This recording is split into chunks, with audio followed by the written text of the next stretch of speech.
what are the sort of long-term impacts of kind of AI on society as well? And that's a big ethical consideration. That's a big topic.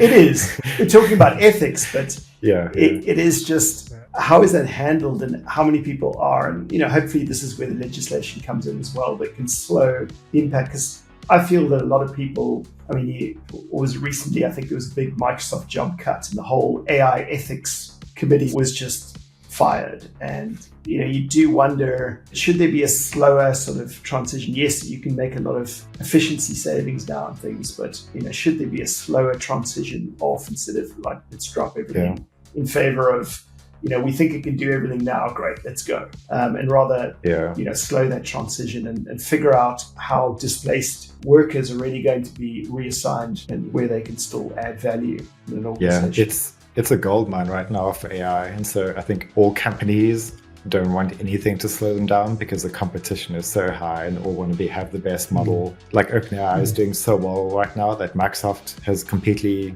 taken on their models, and Apple, that's also using ChatGPT just because it's the best models and the amount of money going into that is huge. And so having good models with the most, quickest, best responses is just such a massive competitive advantage over everyone else that I think right now everyone's just going all out and they want absolutely nothing to slow them down. And as you said, there's huge concern and calls for these larger corporates to slow down and let's just take things a step at a time and make sure that we're making the right decisions with a lot of this stuff. But it's happening so fast, I think even government legislation, which notoriously always lags behind. Yeah, it's going to be interesting to see how it goes. Well said. I think I've seen arguments online. Obviously, you've got X creating the Gronk XAI with obviously ChatGPT, and there's been some chatter back and forth between Musk and with him talking about how OpenAI has some biases with its responses.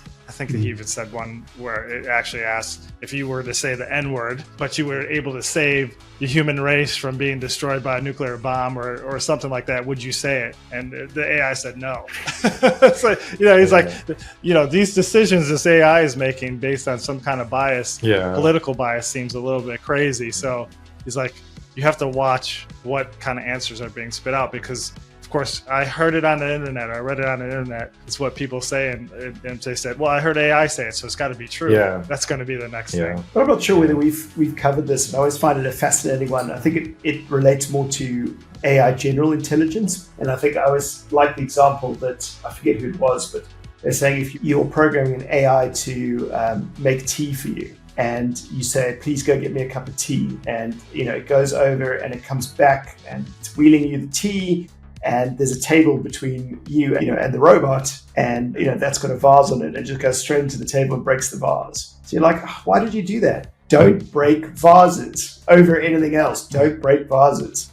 So it's going along, and it's coming back, and it's reprogrammed, but it sees the cat jumping on the table, so it goes and throws the cat out the window because it's potentially going to break the vase. So many micro decisions that we've built up, ourselves, as part of sort of evolution and as part of living in a society that we have to capture those somehow because you can't expect anything. And again, this is going to more general intelligence, but even looking at these models, you can say, through things like prompt engineering, these are the things that you shouldn't do. But there's always something that you've probably missed out because there are such a huge set of ready algorithms to allow us to function in the space that we do at the moment. It brings me back into one of because I did a master's in robotics and we were thinking of how to program a car. One of the things that came up is if you're in a car and then you've got a child and a mother walking on one side of the street and three other older people walking on